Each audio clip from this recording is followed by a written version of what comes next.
자, 이번에는 이제 72페이지에 있는 슬픈 동물원인데 이것도 잘 봅시다. 아까 조금 전에 했던 역사 영상물에 대한 두 가지 시각 좀 이제 이해됐지 조금. 이런 식으로 하는 거야. 그냥 뭐 밑줄 그으면서 읽으면 안 돼. 밑줄 그는 거 하면 안 돼. 그러면 공부가 안 되는 거지. 이번엔 슬픈 동물원 어렵지도 않은데 길지도 않은데 단락은 9개 정도 돼요. 그래서 단락과 단락이 좀 빠르게 지나갈 것 같긴 한데 일단 하나씩 봅시다. 첫 번째 단락. 고등학교 다니던 시절 동물원에 가서 동물들을 구경한 적이 있다. 필자의 경험을 제시했죠. 필자의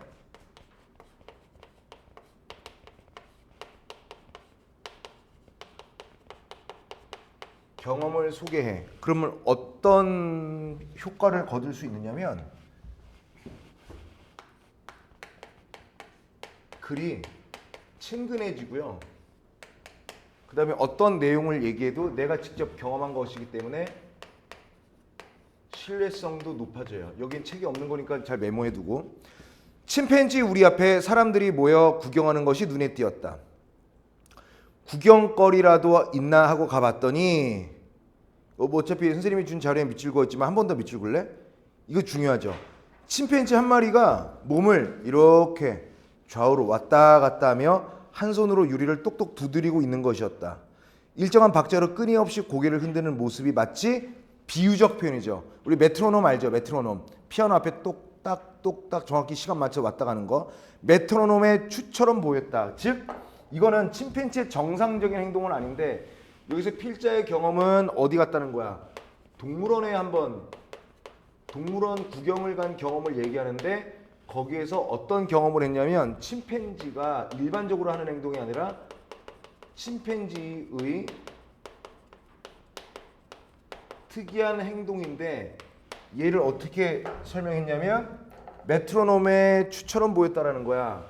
얘를 마치 메트로놈의 추라고 했어요. 그래서 얘는 표현법이 처럼 보였으니까 얘는 무슨 법이야? 비유법 중에서 직유법을 사용했죠. 두 번째 단락 끝. 첫 번째 단락 끝이야. 대단하지 않지? 그냥 이해하면 돼요. 메모하면서. 두 번째 단락. 침팬지를 한참 구경하다가 바로 옆에 고릴라를 구경하던 때 사건이 벌어진 거야. 두꺼운 강화유리 벽 안쪽 깊숙한 곳에서 몸을 잔뜩 웅크리고 있던, 자 이것도 밑줄 쳐봐. 밑줄 쳐져 있지만 고릴라가 갑자기 사람들 쪽으로 뛰어와서는 주먹으로 유리벽을 쾅쾅 두드리기 시작한 거다. 두 번째는 어떤 경험을 했냐면 동물원에서 본 고릴라의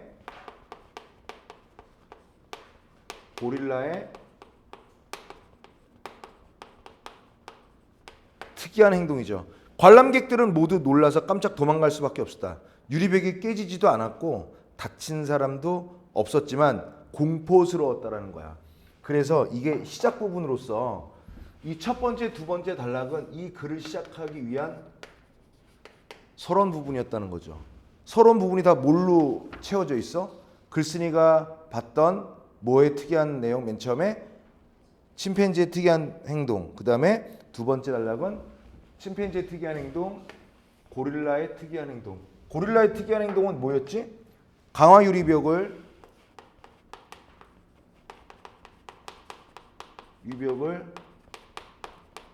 두드렸죠. 그 다음에 공포를 조성했죠. 그리고 이 공포는 아직도 생각이 나더라. 이런 내용이에요. 이제 본격적으로 얘기합니다. 세 번째 단락.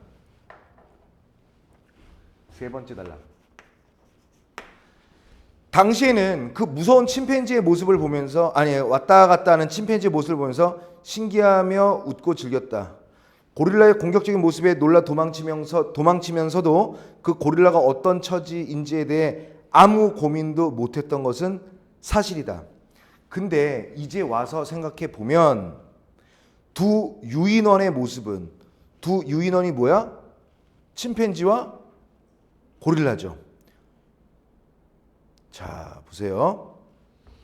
여기도 설명이 잘 나와 있는데 여기서 뭐라고 했냐면 침팬지 고릴라라고 얘기하지 않고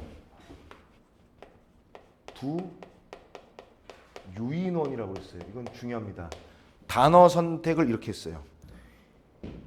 유인원이라는 게 뭐야? 유인원. 사람처럼 감정이 있는 동물일 것이다 라는 거죠. 그래서 여기서도 메모가 잘 되어 있으나 여기에서 뭘 할 수 있느냐? 두 유인원이라는 말에서 동물들에 대한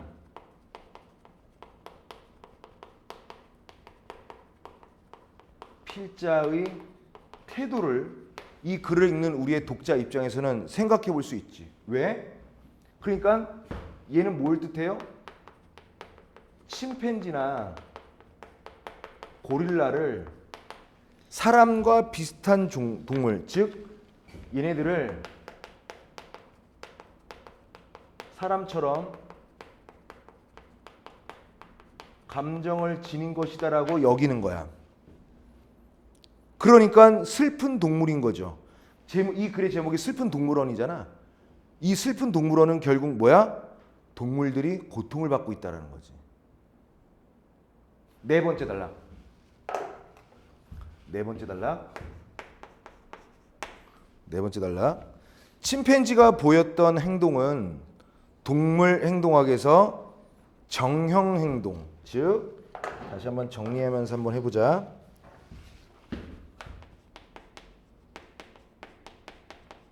침팬지의 행동은 동물 행동학이라는 학문의 입장에서 얘는 정형 행동,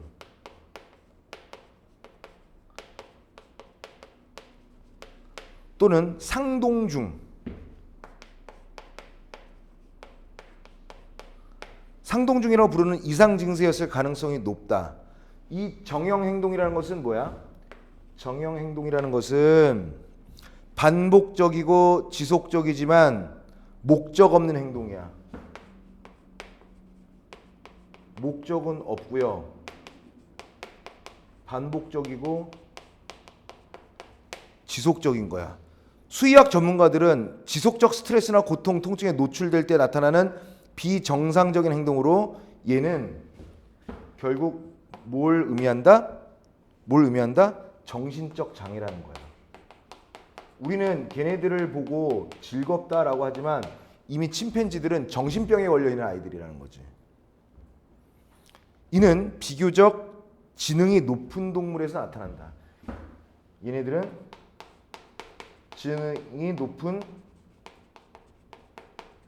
동물에서 나타난다라는 거죠. 어렵지 않지? 다섯 번째 단락 갑니다. 다섯 번째 단락. 자, 이러한 동물들의 정형 행동에 대해 알고 난 후 어른이 되어 찾아간 동물원은 진실을 알기 전과 전혀 달라 보였다. 끊임없이 정형 행동을 보이는 동물들을 보면서 동물원에 들어가 있다는 사실 자체가 거북하게 느껴졌어요. 왜? 어른이 되어 성인이 되어 찾은 동물원은 어때요? 필자에게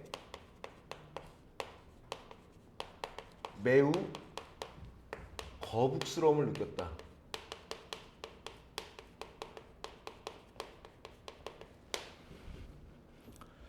그곳에서 본 늑대와 곰은 끊임없이 무의미한 행동들을 반복하고 특히 늑대들은 단 한 마리 예외도 없이 정형 행동을 보이고 있었다.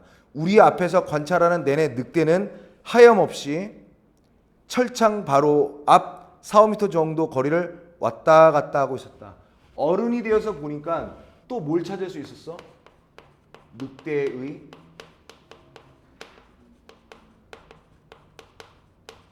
정형 행동을 볼 수 있었다. 다른 동물들도 마찬가지였다. 그러니까 여기에 있는 동물원의 동물 대부분은요 다 모두 정신 이상 증세를 보였다라는 내용이지. 하나 더 볼게요. 여섯 번째 단락. 아우슈비츠 알지? 아우슈비츠. 히틀러 이놈 새끼가 600만의 유대인을 학살한 아우슈비츠가 나옵니다. 자, 근데 일단 아우슈비츠 전에 그 앞단락을 보면 동물원을 즐거운 소풍 장소로만 생각하는 대부분의 사람들에게 동물원이 동물들의 고통과 슬픔으로 가득 찬 공간이라고 말하기란 쉽지 않다. 쉽진 않아. 선생님은 그래서 안 데리고 가요. 그 교육적으로 좋지도 않아. 그 정신이 나간 동물들을 보여주는 게 제대로 된 부모냐고. 선생님 진짜 우리 애들은 그래서 동물원 경험이 없어요. 선생님 아들들은.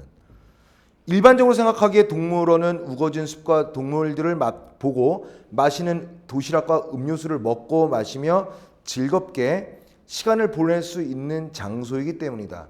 부모 입장에서는 아이들의 감수성을 키울 수 있는 공간이기도 하다. 이건 다 뭐야? 일반인들이 생각하는 동물원의 의미지. 그래서 6번째 단락은 일반적 동물원의 의미를 얘기하는 거야.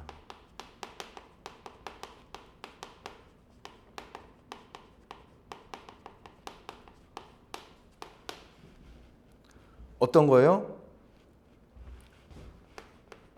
가족끼리 시간을 보내고 부모의 입장에서는 아이들에게 감수성을 키울 수 있는 공간이었다. 감수성을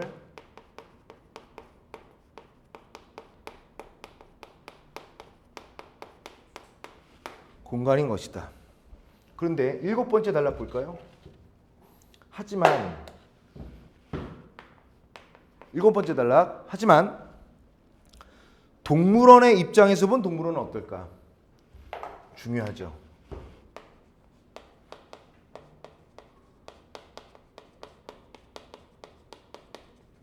입장에서 본 동물원.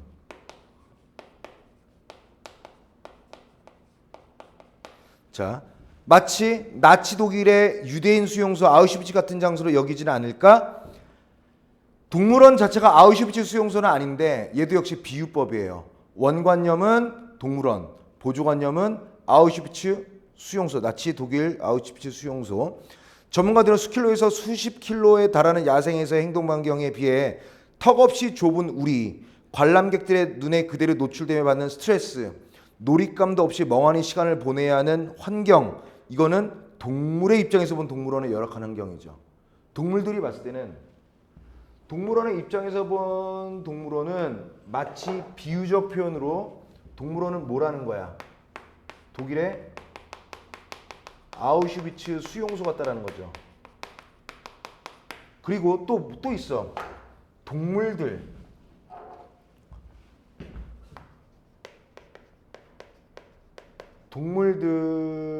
동물들의 입장에서는 여기는 뭐야? 스트레스 받고 놀잇감도 없이, 자, 동물원은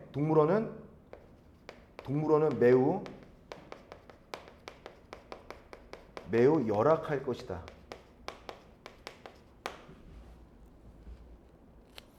여덟 번째 단락.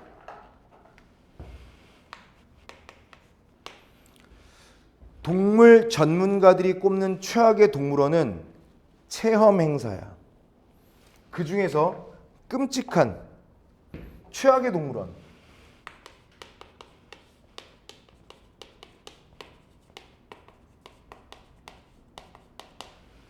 최악의 동물원은 체험 행사.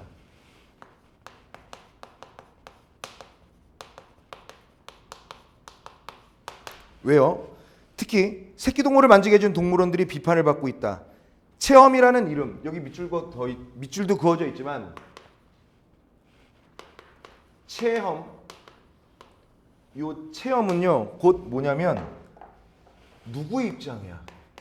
관람객들의 입장이죠.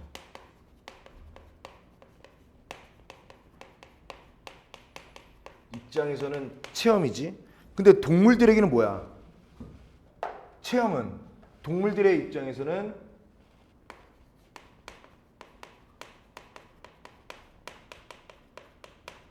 입장에서는 뭐예요? 엄청난 자극이죠.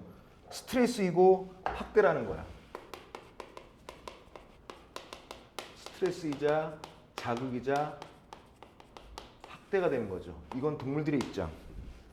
특히 새끼 동물들은 스트레스에 더욱 민감하기 때문에 사람들이 많이 만질수록 쉽게 죽는데요. 자, 9번째 마지막 단락입니다. 만약 동물원에 가게 된다면 동물들이 얼마나 나쁜 환경에서 살아가고 있는지 천천히 살펴보는 것은 어떨까? 자, 동물원 동물들이 겪는 고통을 생각해보고, 그 다음에 동물원이 과연 필요한 것인지 생각해보자. 즉, 인간들이, 맨 마지막은 그냥 쭉 서술해보죠. 인간들이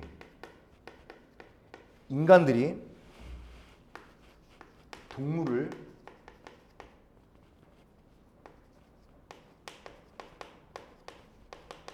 동물원에 가둔다는 것은 인간들이 동물을 동물원에 가둔다는 것에 대해서 무엇들을 생각해야 되냐면, 일단은 첫 번째로 동물들이 매우 열악하고 처참한 환경에 처해 있음을 우리가 알아야 된다는 거야. 두 번째로, 과연 더 나아가서 과연 동물원이라는 곳이 우리 인간에게 정말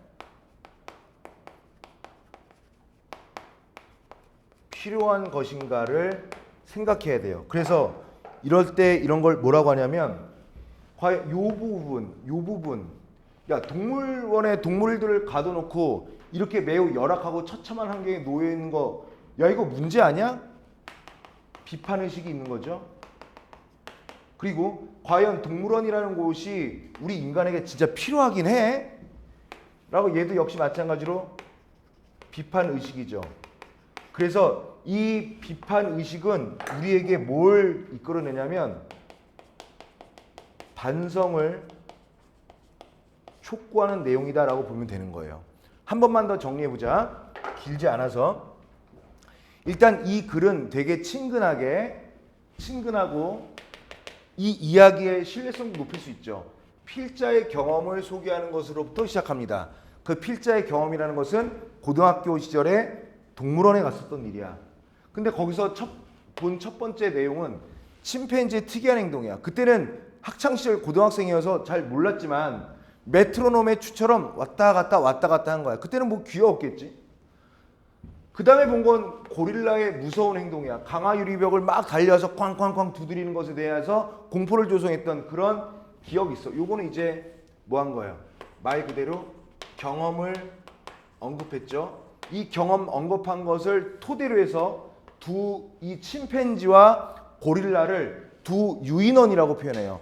왜? 두 동물이라고 하는 것보다 두 유인원이라고 표현해야 이런 동물들에 대한 어떤 비판적 의식을 유도하기에 조금 더 유용하니까요. 그래서 이 두 유인원이라는 답, 이건 또다시 강조하지만 중요한데, 동물들에 대한 필자의 태도를 알 수 있고요. 어떤 태도인데, 침팬지와 고릴라 또는 동물들이라고 얘기한 것이 아니라 우리처럼 마찬가지로 그 침팬지와 고릴라도 감정을 가지고 있는 동물이다. 그리고 커서 보니까 금방 얘기했던 침팬지의 특이한 행동을 한번 분석해 보니까 얘네들은 나름의 정형 행동, 즉 상동중이라는 걸 보는 거야. 이게 무슨 병이냐? 목적 없이 반복적으로 특정 행동을 지속하는 거지. 이것은 동물학적으로 봤을 때 정신적 장애이고, 이러한 상동중이라든가 정형 행동과 같은 것은 오히려 지능이 높은 동물에서 나타난다. 지능이 높다는 것은 인간에게 가깝고, 그래서 이러한 동물들도 감정이 있을 것이다라고 보는 거야. 자, 다섯 번째 단락. 성인이 되어 찾은 동물원을 또 생각해 보면서 얘기하는 건데, 필자에게는 이제는 이런 사실을 알고 나니까 성인이 된 이 필자는 이 동물원이 굉장히 거북스러운 거야. 읽기가 싫어. 선생님은 이런 글 읽기도 전에 되게 싫었어요. 동물원이. 한번 가본 적은 있거든요. 에버랜드에. 되게 싫었어요. 우울해요. 얘네들이 뛰어놀아야 하는데 왜 여기 있지? 얘네들 왜 갇혀있지? 행복한가? 이런 생각을 좀 많이 했거든요. 그래서 다시는 안 간다고 그랬어요. 선생님 안 했다. 야, 이거 교육적으로도 좋지도 않고 다시는 오지 말자. 그래서 어렸을 때도 동물원에 간 적은 있었어요. 우리 아버지가 같이 가서. 그때는 좋았죠. 근데 우리 아버지는 동물원은 동물 학대하는 곳이다라고 알려주시지는 않았으니까 갔는데 선생님이 아빠가 되어보고 가장이 되어보고 이게 과연 교육적으로 좋나도 싶어. 왜? 선생님 좀 이상한가? 아니야? 선생님은 강아지를 한 마리 키우고 있는데도요, 그냥 사람처럼 여기거든요. 가만히 강아지 자고 이렇게 되잖아요. 우리랑 똑같이 심장 뛰고요. 목마르면 물 마시고 졸리면 자고요. 피곤하면 코 골아요. 다 똑같아 우리랑. 근데 우리보다도 선생님은 그렇게 생각해 개인적으로. 인간보다도 인간이야 말 통하지. 말이라도 하잖아. 걔네들은 말을 못 하잖아. 그럼 더 잘해줘야지. 인간 대하는 것보다 더 잘해줘야 된다라고 생각을 해. 뭐 그런 게 있다. 나는 이 동물학대 진짜 더 곱빼기로 형벌을 줘야 돼요. 동물학대하는 사람들. 어찌 나는 그렇게 생각해. 일반적 동물원의 의미로 봤을 때 원래 막 동물원 가지 마 이렇게 말도 세게는 못해. 왜? 일반적으로는 가족들이 시간을 보내고 맛있는 거 먹고 도시락 까먹고 부모 입장에서는 아이들에게 감수성을 키울 수 있는 공간이라는 일반적 의미가 있긴 있어서 동물원은 동물을 학대하는 곳이야라고 막 이렇게 주장은 강하게 못한다라는 거야. 근데 또 이렇게도 생각해 봐야 된다는 거죠. 동물원의 입장에서 본 동물원은 어때? 아우슈비츠 독일의 나치 수용소인 아우슈비츠 수용소 같지 않느냐. 동물들의 입장에서 동물원은 매우 열악하다는 거죠. 일로 넘어와서 그중 최악의 동물원은 그냥 구경하고 그런 게 아니라 체험을 행사하는 거야. 우리 인간에게 동물을 만질 수 있는 체험은 그건 우리 관객들 인간들의 입장이지만 체험을 당하는 동물들의 입장에서는 스트레스요, 자극이요, 학대란 말이야. 특히 동물들은 어릴수록 우리 갓난아기도 마찬가지야. 사람이 만지면 금방 애가 아프고 죽고 그래요. 그래서 못 오게 금줄을 치고 하잖아. 하물며 동물들이란 인간들이 동물원에 가둔다는 것은 곧 무슨 뜻이냐? 동물들이 매우 열악한 처참한 환경에 처해 있다는 것을 얘기하는 거고 과연 한 발 더 나아가 과연 동물원이라는 곳이 정말 필요하긴 하냐 이런 얘기죠. 케냐 같은 경우는 그냥 땅 자체가 사파리 동물원이잖아요.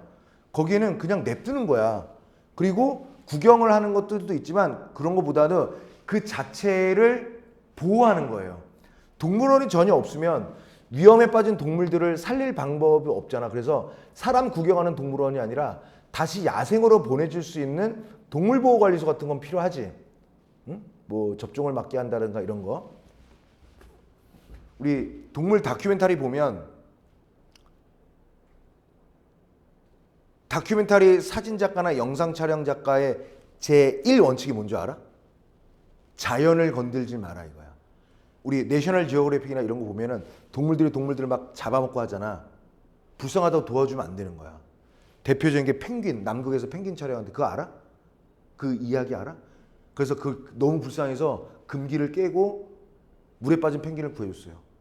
그리고 그 사람은 그렇게 해서 펭귄을 살린 것도 있지만 자연에 손댔다는 이유로 그 직업을 그만둬요. 이게 되게 좀 애매한 거지. 그 순간을 못 참고 도와준 거야. 펭귄이 어쩔 수 없이 그 열악한 환경에서 주는 것도 펭귄의 몫인 거야. 건들지 말아야 하는 제1원칙을 깼기 때문에 그거에 따른 죄책감. 펭귄을 도와줬다는 그 죄책감. 참 희한하지. 그래서 그 부분은 모르면 건들지 말아야 되는 거야. 근데 우리 인간들은 동물을 이렇게 갖다 둔다는 거죠. 그래서 우리 인간들에게 동물원이란 정말 필요한 거 맞아? 라는 이런 두 가지 비판 의식을 통해서 독자들에게 뭘 촉구하는 거야. 독자와 사회에다가 과연 이런 거 필요한 거냐? 동물학대 안 되지 않아? 이거는 곧 학대인데 라는 반성을 촉구한다라는 측면이에요. 괜찮지? 좋죠? 그래서 시간이 딱 다 됐으니까 일요일 날은 요 슬픈 동물원 문제를 가볍게 풀고 한 10문제 정도만 풀고 그 다음에 이제 교과서는 마지막 지문 하나 남았어. 선생님이 이렇게 한 거 슬비랑 준수 영상 또 다시 줄게. 방을 또 만들었으니까 다시 줄게. 그리고 다음 주부터는 모의고사 뭐가 나올지 모르지. 그래서 이쪽 영역이 아닌 것들 중에서 학교 시험에 나올 만한 모의고사 외부 지문들을 선생님이 선별을 할 거야. 역시 이런 방식으로 할 거예요. 그러다가 조금 시간 지나잖아? 그럼 너희들이 스스로 이렇게 선생님이 메모한 거 독서 야 고3 1등급 받은 고3도 공부 이렇게 해. 근데 우리는 이렇게라도 안 하면 안 되는 건데 고3들도 이렇게 한다고요. 이렇게 되면 선생님 나중에 모의고사 볼 때 그럼 어떻게 해요? 뭐 어떻게 하긴. 이거 안 해도 될 만큼 실력을 쌓으면 이렇게 안 하죠. 그러니까 이거는 선생님을 믿고 조금만 노력하면 돼. 그럼 문학 때 어려웠던 거 다 극복할 수 있어. 봐봐. 문학은 무슨 개념이 많았잖아. 여기 개념이 어디 있어? 무슨 법 그런 거 있어?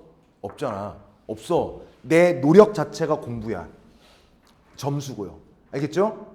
일요일 날 문제 좀 풀고 마지막 한 지문 남았어. 교과서는 의견 양극화와 생산적 논쟁인데 이건 좀 길고 어려워서 마지막 교과서 마지막 질문인데 길고 어려워서 꼼꼼하게 좀 봐야 돼요.